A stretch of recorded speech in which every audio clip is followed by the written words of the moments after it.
Hello guys, welcome to my YouTube channel.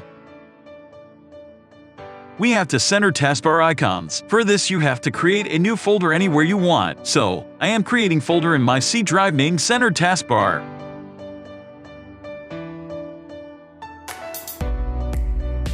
Now right click on taskbar, then go to toolbars and then click on new toolbar.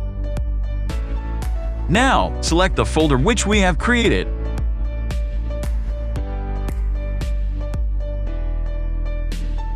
Click on Select Folder. Make sure you haven't checked Lock the taskbar. Now, drag this folder to left side at starting. And then, size this to manage icons of taskbar to center. And now, right-click on this toolbar then uncheck the Show Title. Again right-click on it, then check Lock the taskbar. Now it's done. Make sure to like, subscribe and share.